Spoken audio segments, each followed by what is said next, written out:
Hello friends, my name is Amar. I'm your spoken English trainer. So today we are going to learn about use of Amizar. This is the basic topic of spoken English grammar.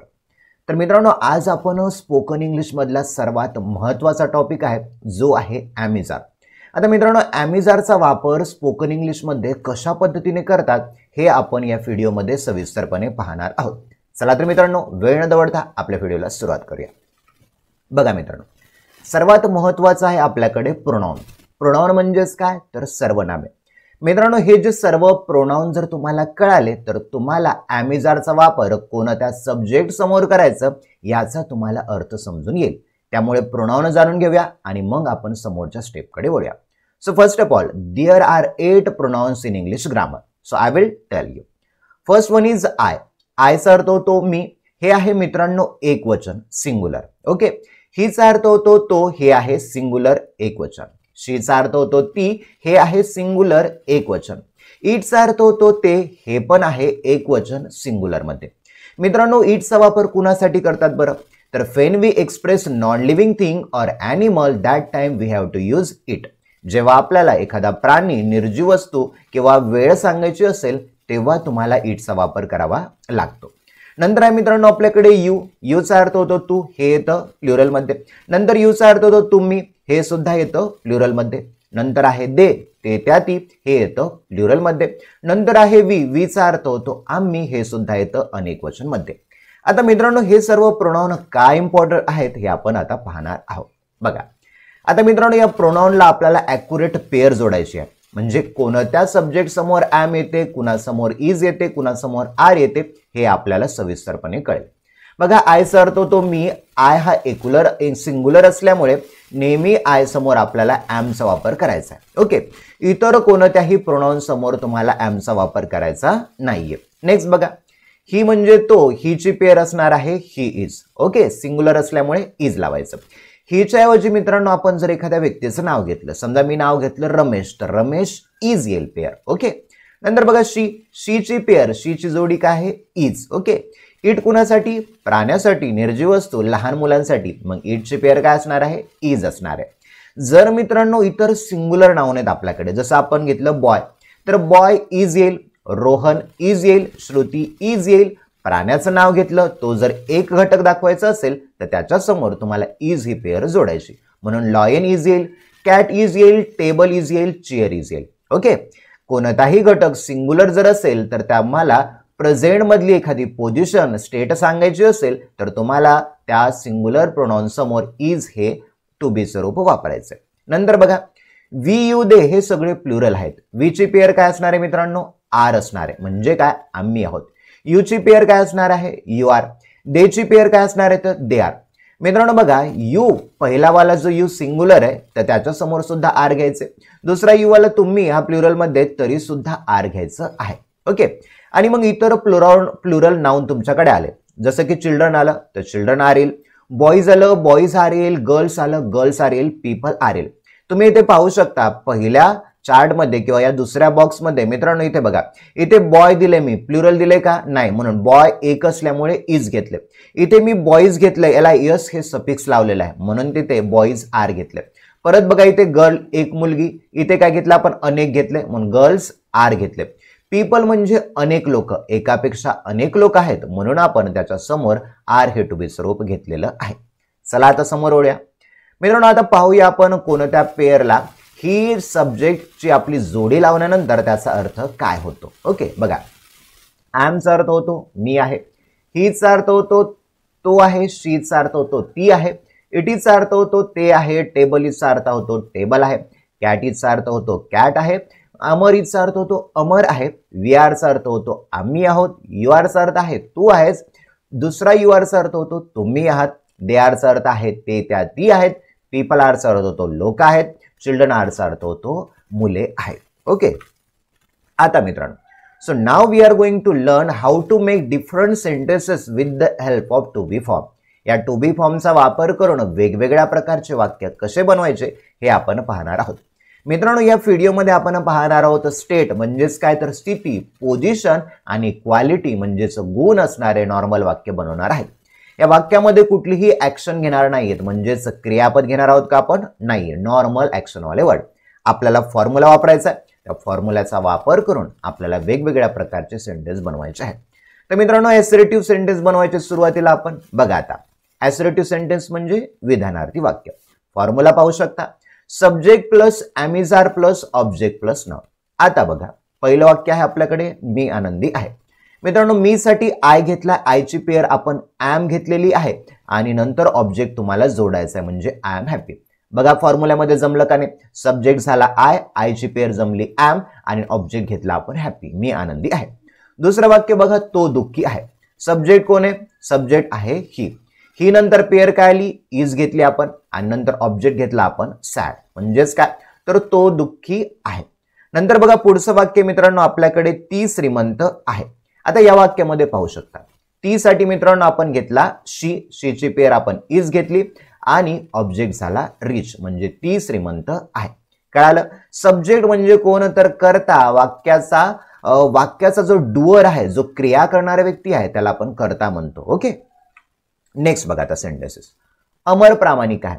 Amar singular, singular असल्यामुळे आपण फॉर्म्युलानुसार काय घेतलं? Is घेतलं. Object आहे honest, Amar is honest. Next आहे आपल्याकडे, ते उद्धट आहेत. मित्रांनो, ते साठी वर्ड आहे आपल्याकडे दे आणि अनेकवचनी असल्यामुळे आपण त्याच्या समोर आर वापरला आहे आणि ऑब्जेक्ट आहे उद्धट साठी शब्द रूढ. नंतर आहे ती गरीब आहे. बघा, शी इज पुअर. ओके, नेक्स्ट बघा आता, चहा गरम आहे. मित्रांनो, चहासाठी टी वर्ड घेतला, सिंगुलर आहे म्हणून आपण इज हे टू बीच रूप घेतलंय आणि ऑब्जेक्ट आहे हॉट, म्हणजे टी इज हॉट. नंतर बघा, पाणी थंड आहे. Water is cold.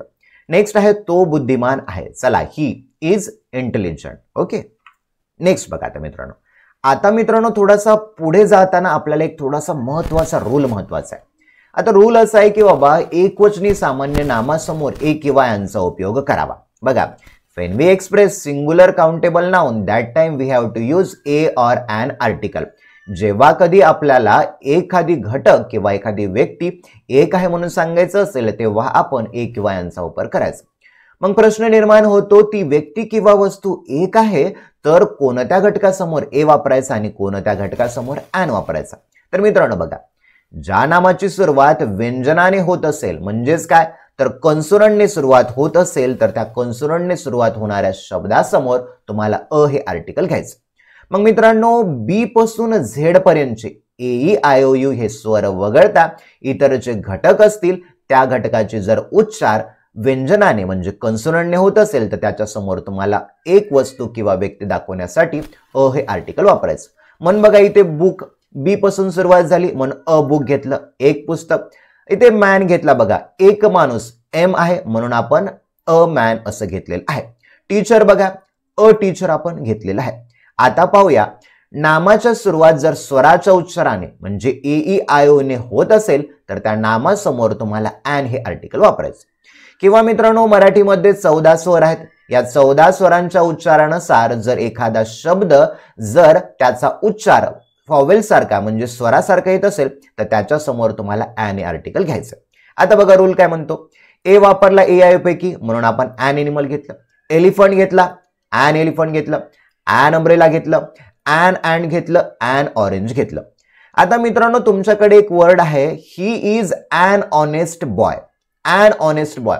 मग HONEST पासून तर स्पेलिंग चालू होते परंतु त्याचा उच्चार करताना ऑनेस्ट म्हणजेच काय तर मराठीमध्ये असणाऱ्या अ या स्वरानुसार होतो म्हणून एच जरी असलं तरी आपण त्याच्या समोर an ऑनेस्ट मॅन वापरलेलं आहे. आता मित्रांनो, हा कन्सेप्ट क्लिअर झाला. दुसरा कन्सेप्ट काय म्हणतो, अनेकवचनी नामांसमोर तसेच विशेषणासमोर ए किंवा यांचा वापर करायचा नाही. पण जर ते विशेषणासमोर जर एखादं नाम असेल आणि जर ते नाम एखाद्या व्यक्ती किंवा वस्तूसाठी सांगत असेल तर तेव्हा तिथे तुम्ही ए किंवा an वापरू शकता. आता आपण एक्झाम्पल पाहूया, लगेच तुम्हाला क्लिअर होईल. बघा, मी विद्यार्थी आहे तर मी एक विद्यार्थी आहे म्हणून घेतलं आय एम अ स्टुडंट. तो विद्यार्थी आहे एक असल्यामुळे ही इज अ स्टुडंट. ती विद्यार्थिनी आहे, शी इज अ स्टुडंट. आम्ही विद्यार्थी आहोत याचा अर्थ झाला वी आर स्टुडंट्स. आता मित्रांनो, तुम्ही पाहू शकता येथे आहे स्टुडंट्स, आपण किती आहोत अनेक आहोत. मित्रांनो इथे आम्हीसाठी आपण वी घेतलाय आणि आपण अनेक असल्यामुळे विद्यार्थी सुद्धा अनेक असतील, म्हणून आपण इथे स्टुडंट या शब्दाला एस हे सफिक्स लावलेलं आहे. आणि रूल काय म्हणतो, अनेक वचनासमोर कधीही ए किंवा एनचा वापर करायचा नाहीये, म्हणून अनेक वचन झालं स्टुडंट्स, म्हणून इथे आपण ए किंवा एन काहीही घेतलेलं नाहीये. ओके, पुढचं बघा. तू विद्यार्थी आहेस, यू आर अ स्टुडंट. एका व्यक्तीला उद्देशून बोललो म्हणून अ स्टुडंट घेतलेलं आहे. तुम्ही विद्यार्थी आहात तर यू आर स्टुडंट्स, अनेक वचन झालं म्हणून एन घेतलं नाही. नंतर बघा, ते विद्यार्थी आहेत, ते साठी दे घेतलं. दे अनेक वचनी असल्यामुळे आर घेतलं आणि येथे अनेक वचन असल्यामुळे अनेक विद्यार्थ्यांसाठी स्टुडंट्स हा वर्ड घेतलेला आहे. They are student. दुसरा रूल बघा, गुलाब सुंदर आहे म्हणजे रोज इज ब्युटिफुल. रूल काय म्हणतो बघा, तुम्हाला जर कोणतंही ऍडजेक्टिव्ह असेल तर त्या ऍडजेक्टिव्ह विशेषणासमोर तुम्हाला ए किंवा एन वापरायचं नाही. आता बघा, गुलाबाबद्दल विशेष माहिती सांगितली म्हणजे तो ऍडजेक्टिव्ह विशेषण झाला. गुलाब कसा आहे तर सुंदर आहे, म्हणून विशेषणासमोर ए किंवा एन वापरायचा नाहीये. परंतु जर ते नाम एखाद्या व्यक्तीसाठी वापरत असेल, वस्तूसाठी वापरत असेल, ती व्यक्ती किंवा वस्तू एक आहे सांगत असेल तर तुम्ही ए किंवा एन वापरू शकता. बघा, गुलाब सुंदर फूल आहे तर रोज इज अ ब्युटिफुल फ्लावर. तर मित्रांनो हा अ आर्टिकल कुणासाठी वापरलाय, फ्लावर साठी वापरला आहे. ओके, चला आता बघूया वेगवेगळ्या प्रकारचे सेंटेन्सेस, म्हणजे आणखी तुमचा कन्सेप्ट हा क्लिअर होईल. बघा, मी शिक्षक आहे, आय एम अ टीचर. बघा, एक प्रोफेशन सांगायचे, एक व्यक्ती दाखवायचा आहे म्हणून अ टीचर घेतलेला आहे. कोणतंही प्रोफेशन असू द्या मित्रांनो, तुम्हाला ए किंवा यांचा वापर तो एक आहे म्हणून सांगायचा असतो. तो डॉक्टर आहे, ही इज अ डॉक्टर. ती छत्री आहे, it is an umbrella. U पासून सुरुवात झाली, हे वॉवेल आहे म्हणून आपण एन आर्टिकल घेतलेलं आहे. ओके, नेक्स्ट बघा मित्रांनो, आम्ही खेळाडू आहोत म्हणजे वी आर प्लेयर्स. येथे एस सफिक्स लावलाय, अनेक वचन. अनेक वचन असल्यामुळे आपण ए किंवा एनचा वापर केलेला नाहीये. रस्ता स्वच्छ आहे, रोड इज क्लीन. आज सुट्टी आहे, टुडे इज हॉलिडे. नेक्स्ट बघा, तू आळशी आहेस, यू आर लेझी. तो नशीबवान आहे, ही इज लकी. तो नशीबवान मुलगा आहे. आता येथे रूल बघा, ही इज लकी हे ऍडजेक्टिव्ह असल्यामुळे ए एन घेतलं नाही, परंतु त्या नशीबवान मुलाबद्दल म्हणतोय म्हणून he is a lucky boy आपण घेतलेलं आहे. ओके, चला नेक्स्ट बघा, तो खोडकर आहे, ही इज नॉटी. भिंत स्वच्छ आहे, वॉल इज डर्टी. भाजीपाला स्वस्त आहेत, व्हेजिटेबल्स आर चीप. ओके, अनेक असल्यामुळे आर घेतलेलं आहे. बघा आता, मी घरी आहे. आता मित्रांनो या वाक्यामध्ये आपण पाहणार आहोत प्रिपोजिशन. प्रिपोजिशनचा वापर कुठे करायचा. आता बघा, मी घरी आहे म्हणजेच काय तर घराच्या आसपास आहे, या अनुषंगाने आय एम ॲट होम घेतलेलं आहे. पुढचा वाक्य बघा, तो बागेमध्ये आहे, ही इज इन गार्डन. आता मित्रांनो एखाद्या शब्दाला जोडून येणारा जो शब्द असतो त्याला शब्दयोगी अव्यय असं म्हणतो. आता बघा, या बाग या शब्दाला मध्ये हा शब्द जोडण्यात आलेला आहे. मग मराठीमध्ये हे मध्ये, खाली, वर, पलीकडे, अलीकडे हे शब्द मराठीमध्ये शब्दाला जोडून त्या शब्दाच्या नंतर येतात, परंतु इंग्लिशमध्ये त्या शब्दासाठी जो वर्ड लागतो तो तुम्हाला त्या शब्दाच्या अगोदर घ्यावा लागतो. म्हणून इथे मित्रांनो बघा, तो बागेमध्ये आहे, हीज पर्यंत तुम्हाला कळालं. बागेमध्ये म्हणून बागसाठी आपण गार्डन घेतलं आणि मध्ये साठी इन, म्हणजेच काय त्या शब्दाच्या अगोदर तुम्हाला हे प्रिपोजिशन वापरायचे. इन प्रिपोजिशन आहे, ऑन प्रिपोजिशन आहे, ॲट प्रिपोजिशन आहे, यासारखे असंख्य असे प्रिपोजिशन आहे. पुढचं वाक्य बघा, पक्षी झाडावर आहेत. बघा, पक्षीसाठी आपण बर्ड्स घेतलं, अनेक असल्यामुळे आर घेतलं, वर साठी ऑन घेतलं आणि झाडासाठी ट्री घेतलं म्हणजे बर्ड्स आर ऑन ट्री. पुढे बघा, तो झाडाखाली आहे, he is under the tree. दवाखाना रोडच्या समोर आहे, hospital is above the road. Next आहे, माझी बहीण छतावर आहे, तर my sister is on terrace. Next बघा मित्रांनो, आम्ही एकत्र आहोत, तर वी आर टुगेदर. ते ग्रंथालयामध्ये आहेत, तर they are in the library. लोक रस्त्यावर आहेत, तर people are on the road. Okay, आता मित्रांनो आपण ऑनलाईन लाईव्ह बॅच मध्ये तुमच्याकडून हे सर्व प्रश्न तुम्हाला विचारतो आणि प्रश्न विचारल्यानंतर तुम्हाला याचा आन्सर सांगायचे, तसेच रायटिंग फॉर्म मध्ये सुद्धा लिहायचे. जास्तीत जास्त क्वेश्चन सोडवले तर तुम्हाला कन्सेप्ट कळणार आहे किंवा प्रत्येकाचा अर्थ काय असतो, ते सर्व आपण लाईव्ह बॅच मध्ये घेतो. आता तुम्ही मित्रांनो काय करा, व्हिडिओला थोडंसं पॉज करा, 5 मिनिटं घ्या आणि सर्वांना रायटिंग मध्ये लिहिण्याचा प्रयत्न करा. रायटिंग मध्ये लिहिणं तुमचं झालं की लगेच त्याला ओरली सांगण्याचा प्रयत्न करा. चला मित्रांनो, आता बघूया प्रत्येकाचा प्रत्येकाला ट्रान्सलेट केल्यानंतर त्याचा अर्थ काय होतं बघा. तो श्रीमंत मुलगा आहे, कसं होईल बरं, माइंड मध्ये विचार करा. He is a rich boy. दुसरं बघा, गुलाब सुंदर फुल आहे, रोज इज अ ब्युटिफुल फ्लावर. मी त्याचा शेजारी आहे, आय एम हिज नेबर. तो शिक्षक आहे, ही इज अ टीचर. आम्ही आनंदी आहोत, वी आर हॅपी. रस्ता स्वच्छ आहे, रोड इज क्लीन. आज सुट्टी आहे, टुडे इज हॉलिडे. हे माझं घर आहे, दिस इज माय होम. तो नशीबवान आहे, ही इज लकी. ड्रेस महागडा आहे, ड्रेस इज एक्सपेन्सिव्ह. पाणी गरम आहे, वॉटर इज हॉट. चहा थंड आहे, टी इज कोल्ड. तू आळशी आहेस, यू आर लेझी. तो खोडकर आहे, ही इज नॉटी. आज भाजीपाला स्वस्त आहे, टुडे व्हेजिटेबल्स आर चीप. तुझी शाळा चांगली आहे, युअर स्कूल इज गुड. मित्रांनो बघा, तुझी शाळा म्हणलं तर युअर स्कूल, माझी शाळा म्हणलं तर माय स्कूल, त्यांची शाळा म्हणलं तर देअर स्कूल, तिची शाळा म्हणलं तर हर स्कूल, त्याची शाळा म्हणली तर हिज स्कूल. ओके, चला आता नेक्स्ट जाऊया आपण.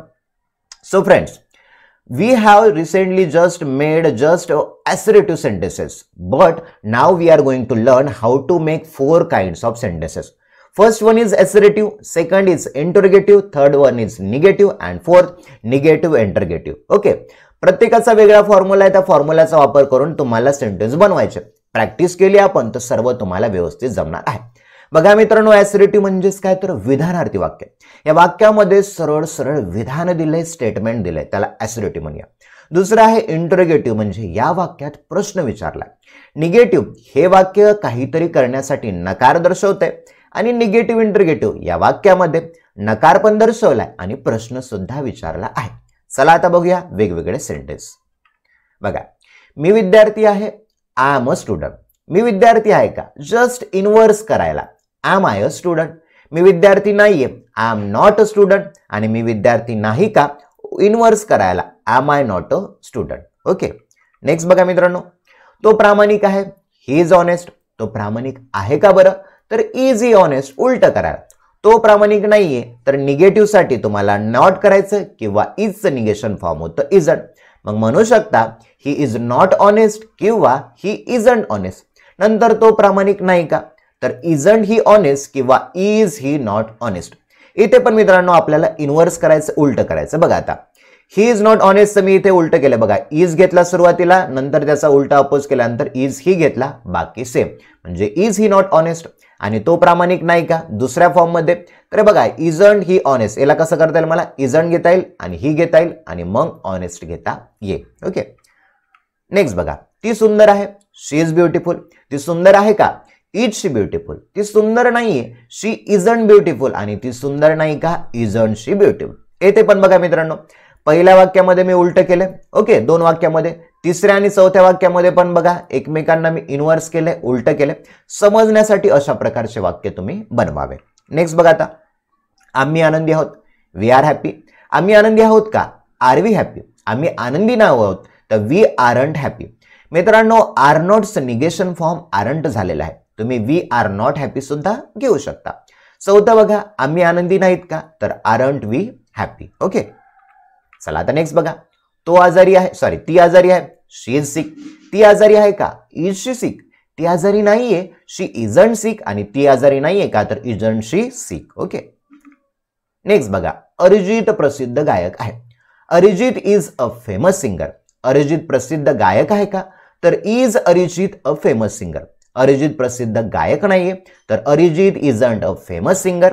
आणि अरिजित प्रसिद्ध गायक नाही का, तर isn't Arijit a famous singer. Clear आहे. चला आता मित्रांनो, अशा प्रकारचे सेंटेन्स आपण लाईव्ह बॅच मध्ये तुमच्याकडून बोलून घेतो, म्हणजे तुम्हाला प्रॅक्टिस होते. तर मित्रांनो, थोडासा वेळ घ्या, व्हिडिओला पॉज करा आणि वाक्य बनवण्याचा प्रयत्न करा. एक लगेच तुम्हाला मी त्याचा अर्थ सांगणार आहे. ओके, तर तुम्ही व्हिडिओला पॉज करू शकता, कारण तुम्ही ऑनलाईन युट्यूबला पाहतात, तर व्हिडिओला पॉज करू शकता. पॉज केल्यानंतर थोडासा वेळ थांबा आणि मग सर्व झाल्यानंतर मी तुम्हाला आन्सर सांगेल. ओके, चला तर मित्रांनो, आता मी तुम्हाला आन्सर सर्वांचे सांगतो. बघा, 4 फॉर्मॅटमध्ये तुम्हाला सर्व वाक्य बनवायचे आहेत. बघा, अमिताभ अभिनेते आहेत, तर Amitabh is an actor. Amitabh अभिनेते आहेत का, is Amitabh an actor. Amitabh अभिनेते नाही आहेत, तर अमिताभ इजंट ॲन ॲक्टर. आणि अमिताभ अभिनेते नाहीत का, तर isn't Amitabh an actor. Clear आहे. असं 4 फॉर्मॅटमध्ये तुम्हाला बनवायचं आहे. पुढचं बघा, माझा आवडता रंग निळा आहे. कसं होईल वाक्य? माय फेवरेट कलर इज ब्ल्यू. माझा आवडता रंग निळा आहे का? Is my favourite colour is blue. नंतर माझा आवडता रंग निळा नाही. माय फेवरेट कलर इजंट ब्ल्यू. माझा आवडता रंग निळा नाही का? Isn't my favourite colour blue असं म्हणू शकता. विराट भारतातील सर्वोत्तम खेळाडू आहे. वाक्य कसं होईल बरं? Virat is the best player of India. मित्रांनो, या वाक्यामध्ये मी द हे सुपरलेटिव्ह डिग्रीसाठी वापरलं जाणारं आर्टिकल घेतलेलं आहे. बघा, सर्वोत्तमसाठी आपण बेस्ट घेतले. म्हणजे डिग्रीचे 3 फॉर्म आहेत: पॉझिटिव्ह डिग्री, कंपॅरेटिव्ह आणि सुपरलेटिव्ह. गुड म्हणजे चांगला, बेटर म्हणजे त्यापेक्षा अधिक चांगला आणि बेस्ट म्हणजे सर्वात चांगला. मग येथे सुपरलेटिव्ह डिग्रीसाठी बेस्ट वापरलाय म्हणून त्याच्या समोर द हे आर्टिकल घेतलेलं आहे. मग वाक्य कसं होईल बरं? Virat is the best player of India. विराट भारतातील सर्वोत्तम खेळाडू आहे का? Is Virat the best player of India. Negative, Virat is not the best player of India. आणि चौथं, isn't Virat the best player of India. पुढचं वाक्य बघा, हा बॉक्स रिकामा आहे. This box is empty. हा बॉक्स रिकामा आहे का? Is this box empty. हा बॉक्स रिकामा नाहीये. This box isn't empty. आणि हा बॉक्स रिकामा नाहीये का? Isn't this box empty. पुढचं बघा. आता मित्रांनो, तुम्हाला सिच्युएशन नुसार कोणतंही वाक्य ट्रान्सलेट करावं लागणार आहे. प्रत्येक वेळा तुम्हाला असं नाही की 4 फॉर्मॅट बनवा. आता बघा, एक वाक्य विचारतो, तू आता वर्गात नाही. वाक्य कसं होईल? You are not in the class. ती सुंदर आहे का? Is she a beautiful. तो तुझा मित्र आहे का? Is your friend. ड्रेस चांगला नाही का? Isn't dress good. परत बघा, निगेटिव्ह वाला वाक्य एक इथे दिलेलं आहे बघा, मी भुकेला नाही. तर I am not hungry. Sachin उद्धट आहे का? Is Sachin rude. पुढे बघा, पेपर सोपा नाही का? Isn't paper easy. तो आजारी नाही का? इजंट ही सिक असं म्हणू शकता. ओके, बघा, तुझं विधान बरोबर नाही. Your statement is not correct. Okay, तर मित्रांनो, अशा प्रकारचे वेगवेगळे सेंटेन्स तुम्हाला बनवायचे आहेत. तुम्हाला जर आपला ऑनलाईन कोर्स जॉईन करायचा असेल तर या नंबरवरती तुम्हाला कॉल करायचा आहे. ओके, 82 082 53 845 या नंबरवरती तुम्हाला कॉल करायचा आहे. मित्रांनो बघा, हा आपला ऑनलाईन स्पीकिंग इंग्लिश कोर्सचा आपले आहे. यामध्ये तुम्हाला इंग्लिश कम्युनिकेशन स्किल शिकवण्यात येईल. फोकॅब्युलरी बिल्डिंग, फोकॅब्युलरी कशी वाढवायची ते सुद्धा शिकवण्यात येईल. Basic and advance English grammar सुद्धा तुम्हाला सांगण्यात येईल. बॉडी लँग्वेज सुद्धा तुम्हाला सांगण्यात येईल. प्रेझेंटेशन स्किल काय काय असतात हे सुद्धा तुम्हाला सांगण्यात येईल. आणि प्रत्येक सेशन झाल्यानंतर तुम्हाला प्रॅक्टिस एक्सरसाइज सुद्धा देण्यात येतील. ग्रुप डिस्कशन सुद्धा आपण क्लासमध्ये घेतो. हे सर्व घटक तुम्हाला 30 दिवसामध्ये आपण शिकवतो. जर तुम्हाला हा कोर्स जॉईन करायचा असेल तर या माझ्या दिलेल्या नंबरवरती 82 082 53 845 8208 53845 या नंबरवरती तुम्ही मला कॉल करू शकता किंवा व्हॉट्सअप मेसेज करू शकता. सर्व व्हिडिओज तुम्हाला रेकॉर्डेड फॉर्म मध्ये सुद्धा आपल्या ॲपवरती मिळून जातील. त्यामुळे अधिक माहिती जर हवी असेल तर या नंबरवरती कॉल करू शकता. चला तर मित्रांनो, येथे थांबूया. Thank you for watching this video.